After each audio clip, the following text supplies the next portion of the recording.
നമസ്കാരം ഫ്രണ്ട്സ്, ഗരം മസാലയുടെ പുതിയ എപ്പിസോഡിലോട്ട് എല്ലാവർക്കും സ്വാഗതം. ഇന്നത്തെ നമ്മുടെ റെസിപ്പി ബിരിയാണി റൈസ് ആണ്. ചിക്കൻ, മട്ടൺ, ബീഫ്, ഫിഷ് ഇവയെല്ലാം ഉപയോഗിച്ചിട്ട് നമ്മൾ നല്ല കിടിലൻ ബിരിയാണികളൊക്കെ ഉണ്ടാക്കാറുണ്ട്. എന്നാൽ ഇന്നത്തെ നമ്മുടെ ബിരിയാണിയിൽ ഈ ഐറ്റംസ് ഒന്നും ചേർക്കുന്നില്ല. വളരെ ഈസി ആയിട്ട് റെഡിയാക്കി എടുക്കാവുന്ന ബിരിയാണിയാണ്. അതുപോലെ തന്നെ നല്ല ടേസ്റ്റുമാണ് കേട്ടോ. അത് വെജിറ്റേറിയൻസിനൊക്കെ ഈസി ആയിട്ട് തന്നെ സെർവ് ചെയ്യാവുന്നതാണിത്. കുറച്ച് ബിരിയാണി റൈസും കുറച്ച് സവാളയും അതുപോലെ തന്നെ ഇഞ്ചി വെളുത്തുള്ളിയും കുറച്ച് നെയ്യൊക്കെ ഉണ്ടെങ്കിൽ നല്ല കിടിലനായിട്ടുള്ള ബിരിയാണി റൈസ് നമുക്ക് ഉണ്ടാക്കിയെടുക്കാം. റൈത്ത, പിക്കിൾ ഇവയുടെ കൂടെയൊക്കെ നമുക്ക് ഈ ബിരിയാണി റൈസ് സെർവ് ചെയ്യുകയും ചെയ്യാം. നല്ല ടേസ്റ്റ് ആണ് കേട്ടോ ഇത്. ഇനി നമുക്ക് വളരെ വളരെ ഈസി ആയിട്ട് ഈ ബിരിയാണി റൈസ് തയ്യാറാക്കി എടുക്കുന്നതെന്ന് നോക്കാം. ഇതിന് വേണ്ടിയിട്ട് ദം ചെയ്യാനുള്ള ഐറ്റംസ് ആദ്യം ഫ്രൈ ചെയ്തെടുക്കാം. ഇവിടെ ഞാൻ ഓയിൽ ചൂടാക്കി എടുത്തിട്ടുണ്ട്. സൺഫ്ലവർ ഓയിലാണിത്. ഇനി ഇതിലോട്ട് നമുക്ക് കാഷ്യൂ നട്ട്സ് ചേർത്ത് ഫ്രൈ ചെയ്തെടുക്കാം. 10-15 കാഷ്യൂ നട്ട്സ് ഉപയോഗിക്കാം. വേണമെങ്കിൽ റൈസിൻസ് കൂടെ ഫ്രൈ ചെയ്തെടുക്കാം കേട്ടോ. കാഷ്യൂ നട്ട്സ് ഫ്രൈ ആയി വരുമ്പോൾ നമുക്ക് ഇതിലോട്ട് സവാള ചേർക്കാം. ഞാൻ വലിയ ഒരു സവാളയാണ് എടുത്തിട്ടുള്ളത്. നല്ല വലിപ്പമുള്ള ഒരു സവാള കേട്ടോ ഇത്. ഇനി ചെറുതാണെങ്കിൽ 2 എണ്ണം എടുക്കാം. നന്നായിട്ട് തന്നെ ഫ്രൈ ചെയ്തെടുക്കണം. വേണമെങ്കിൽ കുറച്ച് ഉപ്പൊക്കെ ചേർത്ത് ഫ്രൈ ചെയ്തെടുക്കാം. അതൊക്കെ ഓരോരുത്തരുടെയും പേഴ്സണൽ പ്രിഫറൻസ് ആണ്. നമ്മുടെ സവാളയും ഫ്രൈ ആയി വന്നിട്ടുണ്ട്. നമുക്കിതിനെ മാറ്റി വയ്ക്കാം. അടുത്തതായിട്ട് നമുക്ക് ബിരിയാണിക്ക് വേണ്ടിയിട്ടുള്ള അരി വേവിച്ചെടുക്കാൻ വേണ്ടേ. നമ്മൾ നേരത്തെ ഫ്രൈ ചെയ്തെടുത്ത എണ്ണയിൽ നിന്ന് ഞാൻ 3 ടേബിൾ സ്പൂൺ എടുത്തിട്ടുണ്ട്. അതുകൂടാതെ ഞാൻ ഇതിലോട്ട് നെയ്യ് കൂടെ ചേർക്കുന്നുണ്ട്.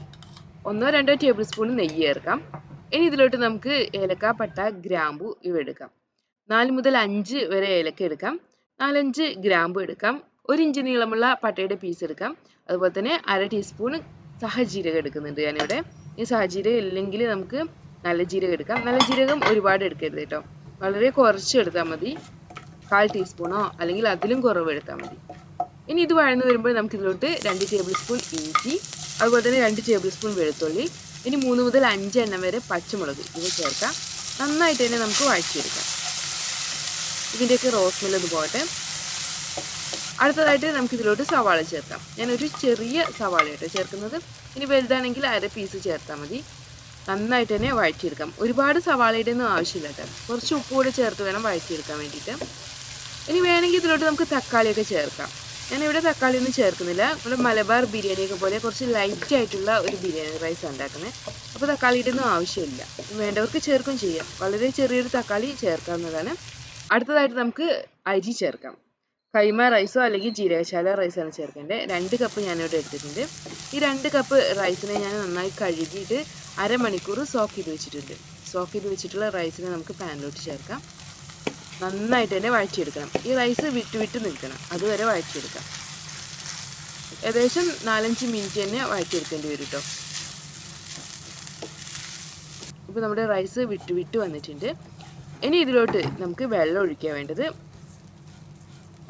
ഇവിടെ 2 കപ്പ് റൈസ് ആയിട്ട് എടുത്തിട്ടുള്ളത്. അപ്പോൾ ഞാൻ 4 കപ്പ് വെള്ളം ഇതിലോട്ട് ഒഴിച്ചിട്ടുണ്ട്. നല്ല തിളച്ചുകൊണ്ടിരിക്കുന്ന വെള്ളം ഒഴിക്കേണ്ടത്. ഇനി നമുക്ക് ഇതിലോട്ട് ആവശ്യത്തിന് ഉപ്പ് ചേർക്കാം. ഈ വെള്ളത്തിൽ ഉപ്പ് മുന്നിട്ട് നിൽക്കണം. ഉപ്പ് മുന്നിട്ട് നിന്നാലേ ഉള്ളൂ റൈസിന് നല്ല ഉപ്പിൻ്റെ ടേസ്റ്റ് ഉണ്ടായിരിക്കുക. നന്നായിട്ട് തന്നെ മിക്സ് ചെയ്തെടുക്കാം. ഇനി നമുക്കിതിനെ അടച്ച് വെച്ചിട്ട് വേവിച്ചെടുക്കാം.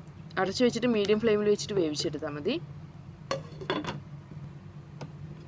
ഇപ്പോൾ റൈസിലെ വെള്ളമൊക്കെ ഒരുവിധം വറ്റി വന്നിട്ടുണ്ട്. നമുക്ക് നന്നായിട്ടൊന്ന് മിക്സ് ചെയ്ത് കൊടുക്കാം.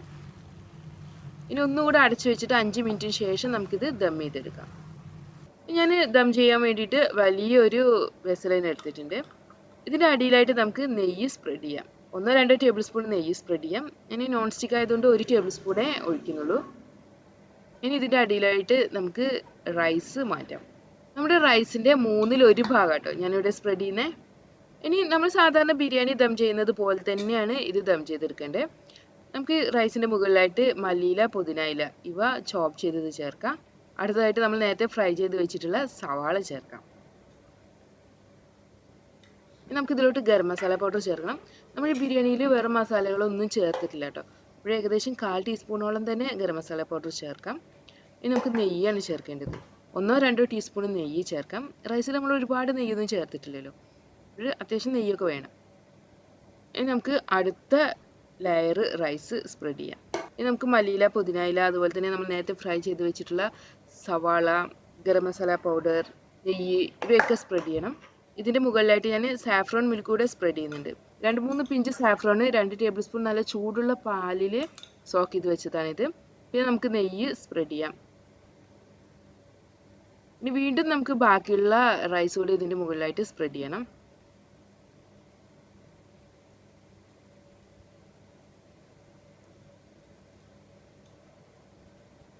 അവസാനമായിട്ട് ഞാൻ ഇതിൻ്റെ മുകളിലായിട്ട് 1/2 പീസ് നാരങ്ങ പിഴിഞ്ഞൊഴിച്ചിട്ടുണ്ട്.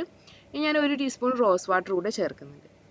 ഇനി ബിരിയാണി എസൻസ് ഒക്കെ ഉണ്ടെങ്കിൽ 1 ടീസ്പൂൺ വെള്ളത്തിൽ മിക്സ് ചെയ്തതിന് ശേഷം ചേർത്ത് കൊടുക്കാം കേട്ടോ. നല്ലൊരു ഫ്ലേവർ തന്നെ കിട്ടും. നമുക്കിതിനെ അടച്ചു വെച്ചിട്ട് ദം ചെയ്തെടുക്കാൻ വേണ്ടത്. ഇതിനെ അടച്ചിട്ട് ഹൈ ഫ്ലെയിമിൽ 1 മിനിറ്റ് വെക്കണം. അതിനുശേഷം ഫ്ലെയിം നന്നായിട്ട് കുറച്ച് വെച്ചിട്ട് 10 മിനിറ്റ് ലോ ഫ്ലെയിമിൽ വെക്കാം. പിന്നെ നമുക്ക് ഫ്ലെയിം ഓഫ് ചെയ്യാം. 30 മിനിറ്റ് അടച്ച് തന്നെ വെക്കണം. 30 മിനിറ്റിന് ശേഷമാണ് ഞാൻ ഈ പാന് തുറക്കുന്നത്. 30 മിനിറ്റിന് ശേഷമുള്ള നമ്മുടെ ബിരിയാണി റൈസാണിത്. നമുക്കിത് നന്നായിട്ട് തന്നെ മിക്സ് ചെയ്യണം. ഇതിൽ മല്ലിയിലയും പുതിനയിലയൊക്കെ നന്നായിട്ട് തന്നെ ഞാൻ ചേർത്തിട്ടുണ്ട്. ഈ മല്ലിയിലയുടെയും പുതിനയിലയുടെയും സ്മെല്ലൊന്നും ഒരുപാട് ഇഷ്ടപ്പെടാത്തവർക്ക് ഇതിൻ്റെ അളവൊക്കെ കുറച്ച് കുറക്കാം കേട്ടോ. ഇതിന് മുൻപ് ഞാനൊരു കുസ്ക ബിരിയാണിയുടെ വീഡിയോ അപ്ലോഡ് ചെയ്തിരുന്നു. അതേ പേര് കണ്ടിട്ടുണ്ടാവില്ലേ? ചിക്കൻ ഫ്ലേവറോട് കൂടിയിട്ടുള്ള കുസ്ക ബിരിയാണിയാണ്. നല്ല ടേസ്റ്റ് ആണത്. ഇനി ഗസ്റ്റ് ഒക്കെ വരുമ്പോൾ നമുക്ക് വേണമെങ്കിൽ ആ കുസ്ക ബിരിയാണിയൊക്കെ ട്രൈ ചെയ്യാം കേട്ടോ.